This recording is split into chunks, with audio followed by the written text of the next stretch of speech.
I see my man in the background. I have been eagerly awaiting and looking forward to this conversation. The one and only John Helmer. How you doing, John? You doing okay this evening? Very well. Thank you for having me back.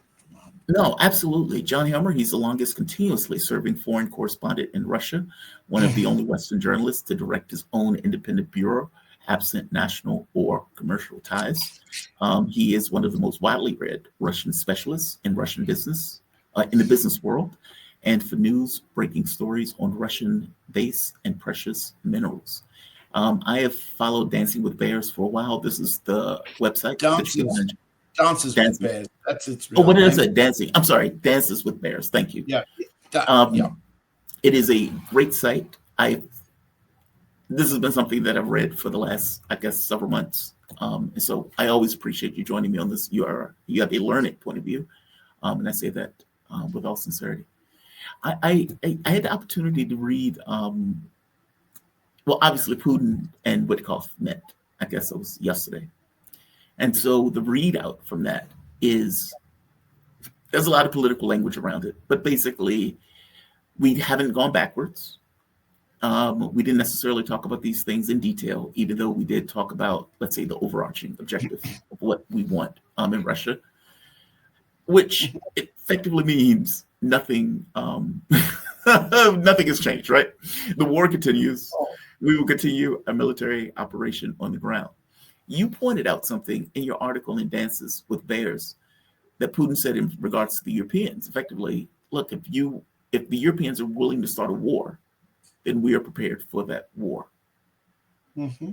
What is going on with this negotiation, or does this negotiation have any merit associated with it at all, or is this just purely political language? Oh, well, let's try and take the little bits of a very big day yesterday, Tuesday, December 2, apart, Jamal, because for some reason or other, neither the mainstream media nor the alt media nor even the podcasters are looking at the evidence. Yesterday was a very big day for three different reasons in Moscow. The first was, as you said, there was the meeting between President Putin, his assistant, Yuri Ushakov, and the emissary for business, Kirill Dmitriev, with Stephen Witkoff and Jared Kushner. That was only one of the big meetings. At the same time as they were meeting in the Kremlin, Foreign Minister Lavrov was meeting Wang Yi, the Chinese foreign minister, who had earlier that day had meetings at the Security Council of Russia. That's the Politburo, the top collective decision-making body of the country, headed by Sergei Shoigu and former President Dmitry Medvedev. And at the same time, or a few hours before, Putin's spokesman, Dmitry Peskov, briefed Indian reporters on the approaching meeting. President Putin will go to Delhi on Thursday, December 4, and meet with Prime Minister Modi December 4 to December 5.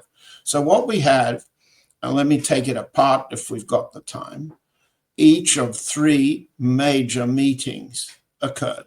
Now, the mainstream media totally ignored the China meeting and the India meeting, but we'll come to those in a minute. The second part of what they've missed is very clearly things were different. And what I've proposed to do is to just go through the small print of what Yuri Ushakov said when he briefed the press after the 5-hour meeting with Witkoff and Kushner. These are things that Ushakov has never really said before. The first thing, there are 4 points. The first thing is Ushakov doesn't usually say, we disagree with the other side. He's a mouthpiece. He's a presidential assistant. He's an advisor on foreign affairs. He doesn't have the ambition and possibly not the brains of a Kissinger, a Brzezinski, what our US audience understands as a national security advisor. He's not quite that. He's not powerless, but he doesn't have that role. He doesn't disagree usually. but yesterday he did. He explicitly said, there are points on which we don't agree. The president, referring to Putin, of course, is critical of some parts. Second, he said, I've got to flip my paper so I can read it for you. He said there's no compromise. He was asked, what compromise have you reached on the main issues? Territorial issue, and that was the basic fundamental issue in discussion. And a question was asked by a journalist, in what context was any compromise reached? And Ushakov said, no compromise option has yet been found. However, some of the American proposals appear to be more or less acceptable.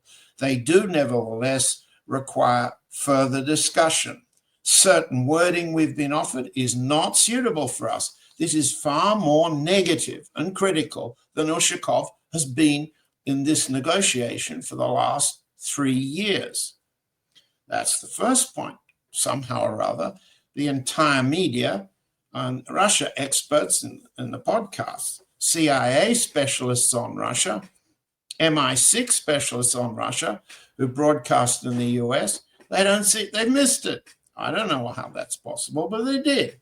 Okay. Number two, Ushakov says there have been no business deals here.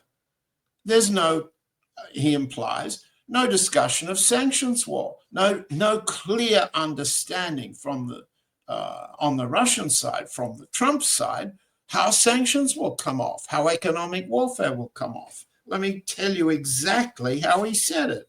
It's subtle, but it's there. He says, we specifically discussed territorial issues. I'm quoting Ushakov from the Kremlin website, without which the crisis cannot be settled. So territorial issues, fundamental. Of course, we also talked about the broad prospects for future economic interaction between our countries. Incidentally, he said, a great deal has been said on that issue before as well during our previous meetings. But this time, it's been pointed out that there are vast opportunities for cooperation if we genuinely want this. If we do, it's time to demonstrate a sincere desire for cooperation, both in Moscow and in Washington. Now, what does that mean? It means that the Russian side haven't heard a genuine desire, a sincere desire for cooperation on the economic warfare front. Business deals are discussed. Kirill Dmitriev uses his Twitter account to promote various things, a tunnel under the Bering Strait. The Russian side have talked about resuming flights between Washington and Moscow, New York and Moscow. But basically here, Ushakov is saying, no deals. There's been nothing agreed. And he's implying no sincere interest on the business side or the sanctions war. That's pretty critical. It's pretty fundamental. Then he says, and this is a third point, he was asked by a reporter, what about the 28 points? You were talking to Alex Kreiner before. He was talking through the Miami plan, the 28 points.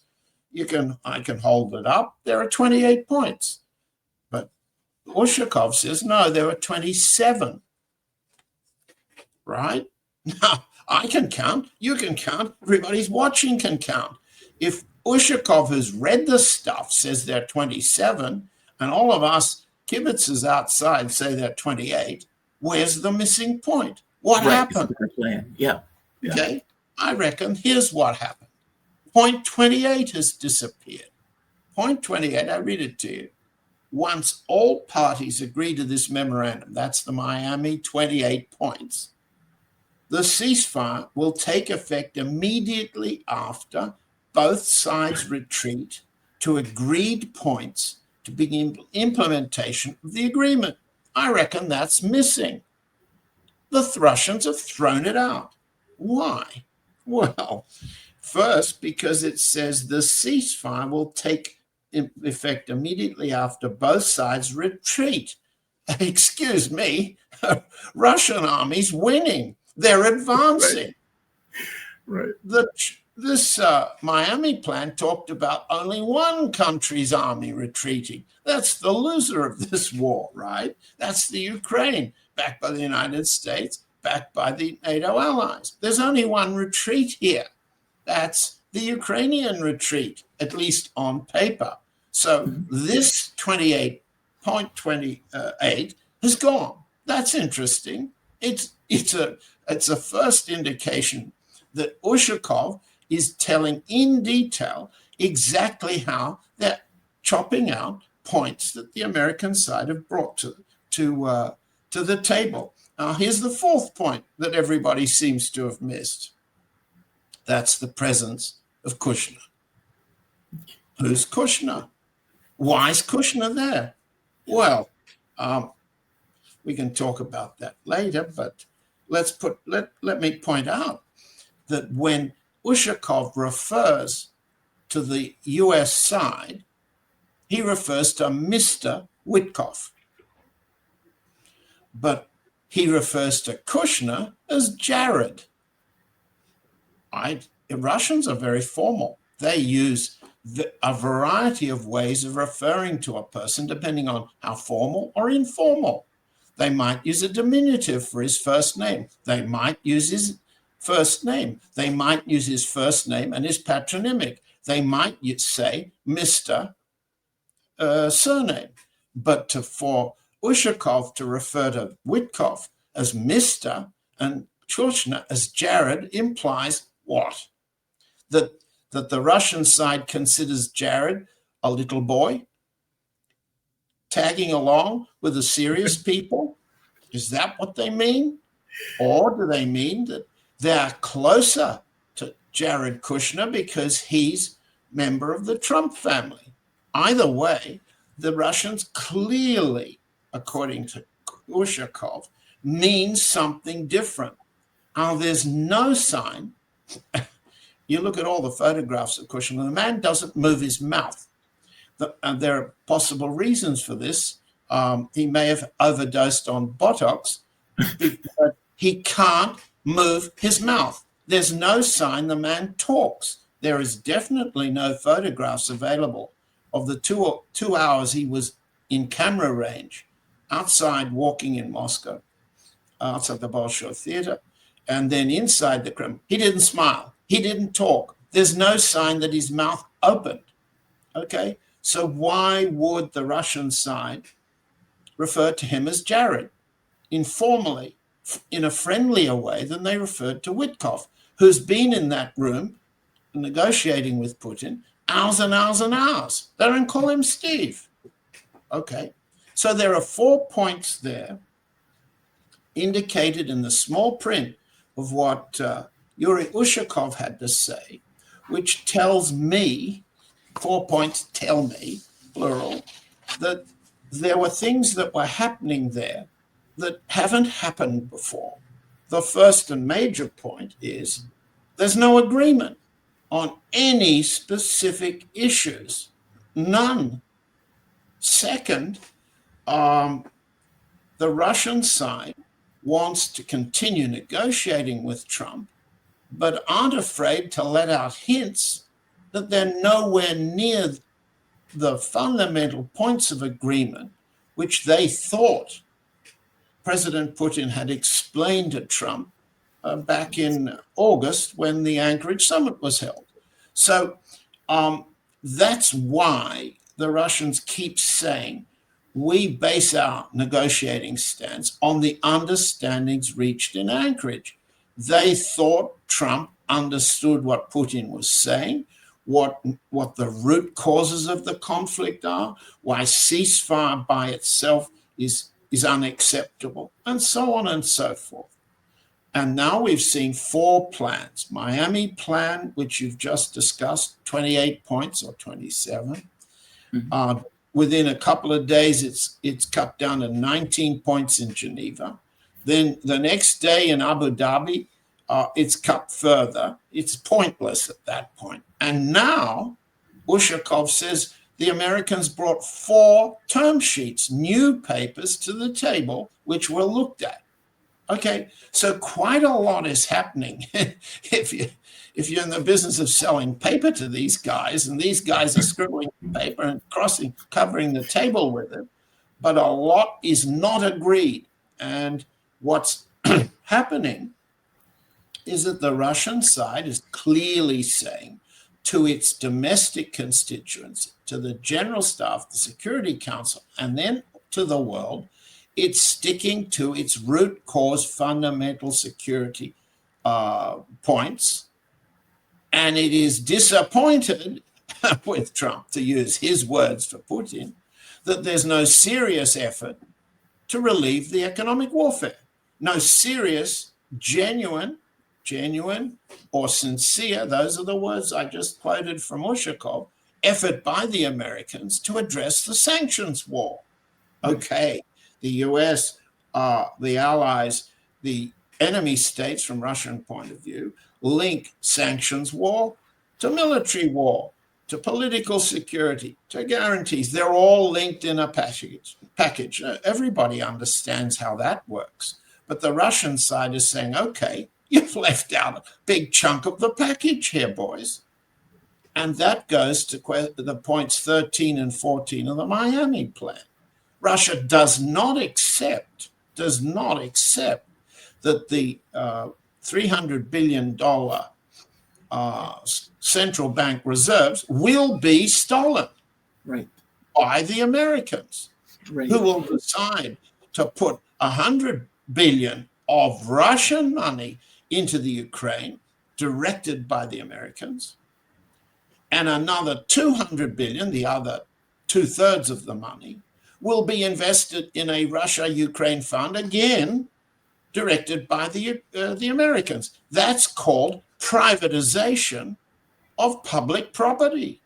Russia's been through that. It was a very unpleasant experience, enforced by US advisors, Clinton advisors, and so on.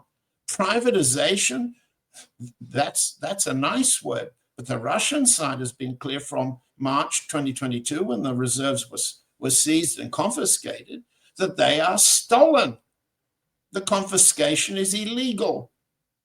And so what we see here is a rather strong failure on the US side to come to the table with an economic plan for eliminating economic warfare. So that's, to sum up, my assessment of what happened between Russia and the United States on Tuesday. We've got more to tell, but let me hear your view about that part.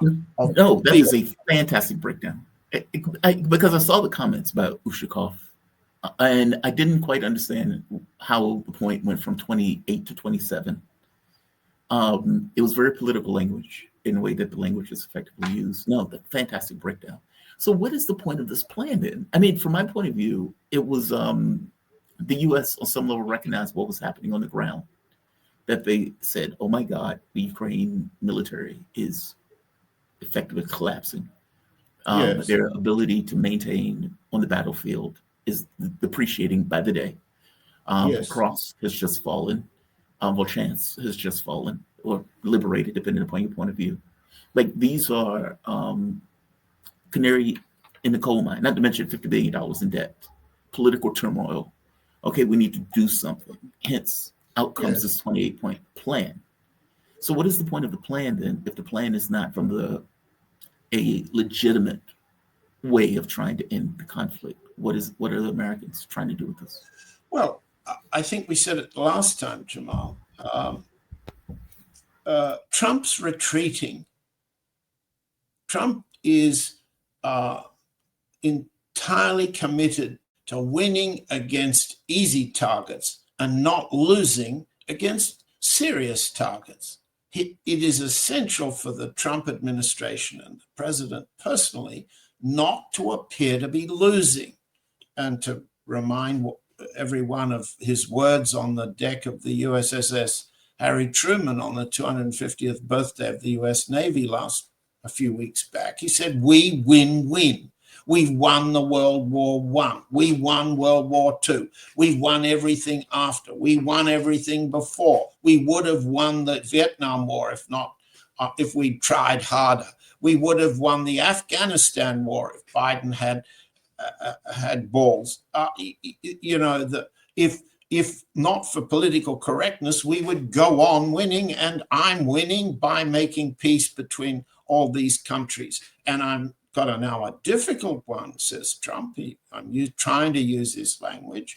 The Russia-Ukraine war is a difficult one, but what is really happening is he's attempting to make his strategic retreat from that battlefield profitable, because if the Europeans want to continue to fight, they'll have to buy the weapons from the United States. He wants to continue the war against Russia, but not appear to lose on the battlefield in the Ukraine. For that, he's forced the NATO allies to commit to 5% of GDP spending, most of which is to be committed to the United States military industry.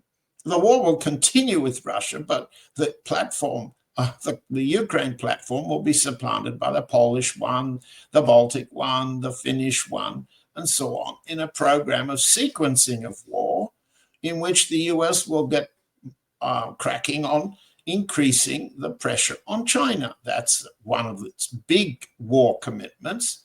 Second, its big war commitment to overthrow the regime in Iran, the Israeli-American war in the south of Russia. And finally, we all know that the US is committed to regime change in Venezuela, and they're making quite a big show of that one in an attempt to destroy the Maduro presidency. So I don't see the US or Trump personally giving up war with Russia, but rather covering, camouflaging, sending out, kicking up sand in everyone's eyes as it tries to disguise the defeat you mentioned in the Ukraine. It would like to prevent the total annihilation, the capitulation of the Ukrainian forces. It wants to assure that there's something left. Trump has a chat instead of intelligence briefing. This is a president who can't read. We've talked about that before. He likes pictures. He gets one of these picture shows called an intelligence briefing once a week, if then. But he has every week a very important lunch. That's with Vice President Vance. That's where the brains are. And the brains say, why don't I send my man, that's Army Secretary, I believe his name is Daniel Driscoll, to the Ukrainian, to Kiev, and we'll let them know that they simply have to agree to our terms right now. So Driscoll takes two very serious active officers, General George, who's the Army Chief of Staff. He's operational. He's not a retiree like General Kellogg. He's not a war loser like General Kellogg was in his career. George is a serious operational officer, and he brings along General Donahue, who's the U.S. Army Commander, Europe, Central Asia, another serious guy. And you see them at the table with Driscoll. Driscoll's very young, just out of short pants by diplomatic standards. But these two generals, and they've been accompanied by a couple others in the back of the room, tell Zelensky, it's over. We can't defend you from what's coming. So you want to fight on, you'll die. But you'll die in a way that we will make sure we are not to blame. You will be. So sign our terms of agreement and save yourselves. We'll help you save yourselves. We will help preserve what's left of the Ukraine. We will even try to pressure the Russians to make certain concessions. That was the message, right? It was unique only in the sense that until then, Trump had been sending the loser General Kellogg. And he would simply come back with what the Europeans and Zelensky told him to tell Trump and ignore the fact that they were facing an escalating military defeat. So Driscoll and the generals have delivered the black spot. If everyone's read Treasure Island, the pirate chief sends a black spot in the Bible to tell the person, it's over, you're dead. We're going to finish you off if you don't agree to whatever the terms are in the pirate camp. That's the black spot. Those are serious individuals. They delivered the black spot to Zelensky, and he keeps trying to avoid the inevitable. And the Europeans help him for a different purpose. But so what the Trump administration is doing is to put a hard word on the Ukrainians and the Europeans. Trump has said it before. If you guys want to keep fighting, it's okay with me. You'll pay me. It won't cost me a penny. I'm out. I'm not going to lose this one. So what's the plan? You asked me, Jamal. Well, the plan is the other side of the black spot, the death notice. The plan is, here's the plan to get the Russians to leave you alive, leave you guys alive. It looks very strange, this plan. When you look at what the Russian side says, first, there's territorial issues. Second, there's demilitarization. Third, there's denazification. There's three fundamental parts of the plan. We could talk about a couple other bits and pieces. Obviously, the fourth part, sanctions war. We mentioned that. Take demilitarization. We know that back in March, April 2022, when the Ukrainians and the Russians agreed in Istanbul on a ceasefire plus security guarantees plus end of war, the Russian side said your demilitarized army will be 85,000. The Ukrainians said, oh no, we want 220,000. 85, 225. What we now know is that the American plan, in its Geneva aspect, has gone from 600,000 to 800,000. 800,000, and the Abu Dhabi version probably has no limit at all. What we know from the March-April 2022 plan was there was an annex, I've got it somewhere sitting behind me, in which each of the weapon systems Ukraine was permitted to have after the conflict would be so limited in numbers. There was a disagreement between the Russian side wanting a smaller number, the Ukrainian side wanting a bigger number, but the range was limited. These were forces, weapons, ordnance that could not reach Russia to attack either the new regions or the hinterland. Now, all we know about these plans, the Miami plan, the Geneva plan, the Abu Dhabi plan, is that the range capability of Ukrainian drones and missiles is vastly greater than it was in 2022. So the Russian commitment, the Russian term sheet insists that there be a demilitarized zone in which the weapons, long-range weapons, are entirely removed. There must be no foreign forces firing them, British units, American units, German units, and what have you, and no form of NATO warfare going on or NATO war intelligence, including US intelligence. All of these things are required for a military settlement. And Driscoll plus George plus Donahue are quite capable of meeting with the Russian generals, including Igor Kostyakov, the head of the military intelligence service of Russia, who has been in part of the negotiating team in Istanbul last time round, to work out a detailed annex. But we're nowhere near that. And you don't send a boy called Jared and a man you call Mr. Witkoff to the Kremlin to discuss the details of that. There's not only territorial issues, there's demilitarization issues. Then there's the denazification problem. You mentioned it. It's to end the race hatred motivation that fuels the endless belief on the Ukrainian side that Russia must be destroyed. The Slavs are a racial enemy, they're racial inferior, pretty much the same things that Adolf Hitler believed, and for which the Ukraine was a collaborator in the last World War. Denazification has to come along with elections to change the regime, so people get to vote on whether they like the Azov version of race hatred of Russia or whether they're genuinely interested in some sort of peaceful accommodation. That's the elections. Second, there has to be de jure definition of territorial limits. De jure means in law, the United States will recognize the new Russian territories. If you have no de jure recognition, but just practical, this is where the army stopped, then denazification can't work. There will always be a Ukrainian group that wants to return the territories.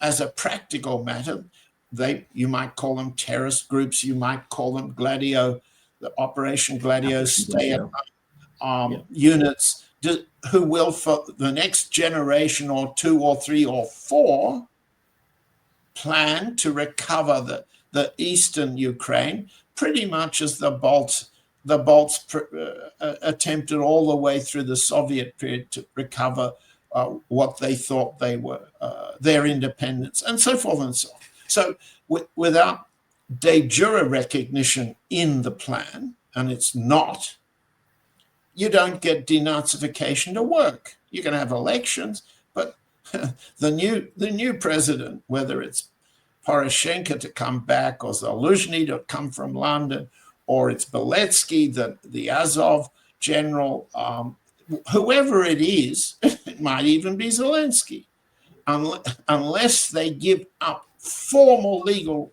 recognition, Crimea, Kherson, Zaporozhye, Donetsk, and Lugansk, we have continuing war. This is just a postponement. Now, what's the Russian position? Yes. I'm sorry. I'm in a flow here. The Russian position announced before Witkoff and Kushner showed up in the Kremlin was announced by Peskov when he was asked a question by one of the Indian reporters at 12 noon in Moscow, 5 hours before Witkoff arrived. And Peskov clearly said, we aim to have an end of war that will last for all the generations. He didn't have to say that means no ceasefire. That means a pause for refreshment. It doesn't mean we stop fighting now. We give them an army of 800,000 plus. We fill up their country again with brand new weapons. He didn't mean that. It means a peace for all the generations. Who's he talking to? He's talking to the Russian voters. That's what they insist on. That's where we are. So the war continues. I mean, for all intents and purposes. I mean, and I guess the reason why I asked the question before about what is the point of this plan is because it's clear that's on the ground. Ukraine is not faring well. I mean, they're going to lose Donbass within the course of at least 6 months. And so it's almost like the plan is offering something that the Russians are going to take within 6 months anyway. Yes, I agree with you. Were you asking me a question here then? Well, yeah, I guess from the Russian point of view, the war just continues. Like, meaning they're going to accomplish their objectives militarily. This peace stuff is a fig leaf for all intents and purposes, meaning are they even open to negotiations in real terms? Like, how would they even get what they want in a negotiation? How would you even trust the U.S.? You've had Minsk agreements 1 and 2. You've had the Istanbul agreements. None of those things were legitimate. How would they even get what they want over a negotiating table? It seems like they would have to deal with this militarily. Or am I wrong in this?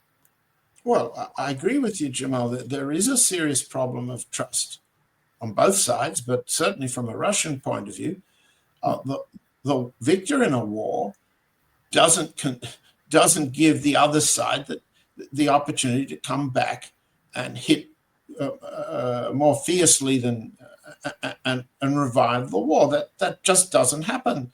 It didn't happen in the Treaty of Versailles to Germany. Germany was limited to naval vessels less than 10,000 tons. It was limited to. It had a curtailed air force.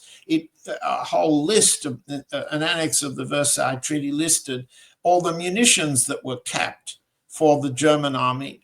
And if I'm not mistaken, it was limited to 100,000 men. And it had territorial occupation by the French in the west of Germany, and it lost its territorial possessions in the east to Poland and so on, and to Czech Republic and so on. All that meant was that Hitler wanted to take it back and tried to later on after rebuilding his army. The Versailles plan or precedent can't be repeated. The Russians are not going to allow it. So I agree, it's a fig leaf. The American side is offering fig leaves, but the Russian side says, sure, we'll negotiate with your fig leaves, but we want you're going to have to allow us to take the figs. We'll let you parade around making peace. We will endorse President Trump for the Nobel Peace Prize next year, but there are fundamentals here. And there's no sign from Ushakov's version this time round that Witkoff and Kushner are off putting on the table a serious resolution of terms, military, political, economic terms, and territorial terms, which can be trusted. Your question, Jamal, which can be trusted because of the way they're to be enforced. There's no sign of that. On the other hand, Ushakov is saying, we're going to continue to negotiate with President Trump. We hope Mr. Witkoff and Jared will take our message back again, and we will reinforce the understandings of Anchorage. They're trying. Why? It's another good question you asked me. Well, all politicians start by talking to their domestic electorate. All of them. Russia too. Russia's a democracy too. And President Putin is addressing Russian people and saying, look, I'm trying to negotiate with these guys. The Russian polls show that a very large, somewhere around 40% of Russians currently think the US is a bigger enemy to Russia than the Ukraine is. The Russian people insist on negotiations. But if negotiations fail, Putin is saying, it's not my fault, I've tried. And critics of Putin inside Russia say, you're trying too hard. You're making too many concessions. There's that line of thinking. Why don't you let the army finish them off and do it quicker? That we don't need to go into the details, but that's a very serious, popular argument. It's in the press. It's also in the minds of voters who get polled. Yes, there is a very strong view like that among older men, Russian men. It's not a Russian woman's idea. This is in the polls. I'm not making this up. Yeah. So Putin is at first priority delivering to Russian people this week. One, I'm doing my best. I'm bending over backwards with Mr. Witkoff and Jared. Whatever Trump sends me, I'm doing my best. But they have to accept our fundamental root cause issues of security. He's also demonstrated this week that he's gone to the Joint Military Command Post and he's doing his best to help the army win this war. Now, President Putin's poll popularity, trust in his performance, confidence in his handling of Russian affairs is directly correlated with Russian confidence in the Russian army. If that army begins to lose, President Putin's standing will drop. It's a correlation there, strict. So President Putin must show, I'm doing my best to negotiate with the Americans. I'm doing my best to support our boys on the front to win this war and justify the sacrifice, because it's been a big one. So this is where it is. One last question on this. Does this mean, if necessary, going to the Polish border? Because it seems that the United States is deal adverse. Like, the faculty of being able to sit down and actually hammer out a negotiation seems to have eroded with the U.S. becoming a hegemon. Like, this is not something we normally do. Like, we dictate, we tell countries to do X or Y. Well, we have no cards in this. So this is a different animal. So the best that you get is effectively Wyckoff coming up with deals that are just clownish. It's amateur hour. If we are deal adverse, meaning a U.S. president not being able to accept a deal, even with the Ukrainian military collapsing, does that mean that the Russian military has to go to the Polish border?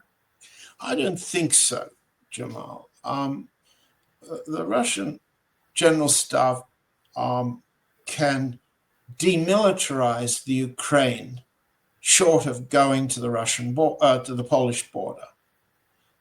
It can cut the Ukraine off from Poland and from the resupply at Rzeszów, which is in the southeastern corner of Poland, which is the hub into which aircraft come, deliver weapons, trains come, deliver weapons, which are then moved by train or truck across the border. The Russian capability has long been there to cut that supply link. President Putin has restricted that.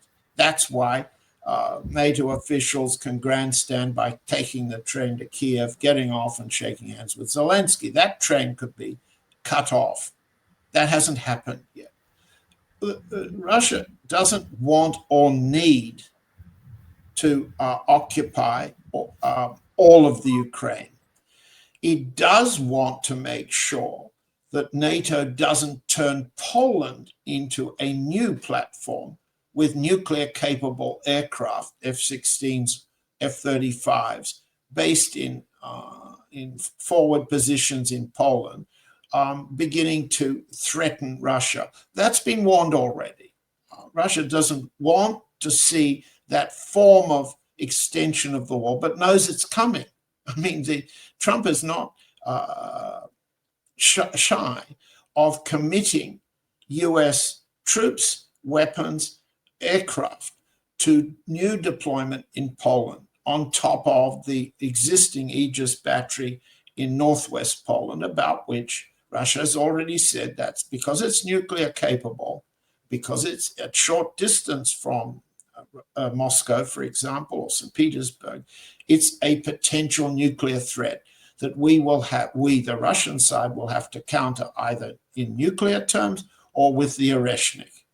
So the ability, let's say, strategically to create a standoff, a mutual deterrence between Russia and Poland, between Russia and NATO reinforcements all the way up to Finland, for example.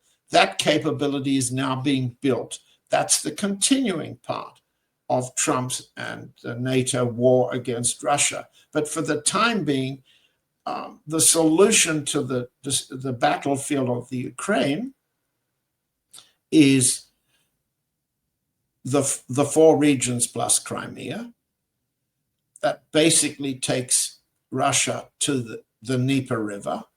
On the other side of the Dnieper River, demilitarizing such that the rump Ukrainian state cannot have the equipment, the intelligence sharing, and the capability to attack Russia again, and a change of regime in Kiev that would not want to encourage that. That leaves Ukraine as a potential terrorist platform for the future, against which the Russian side is regretfully having to figure out what to do, but not to go to the Polish border to occupy all of the Ukraine, unnecessary to achieve Russia's security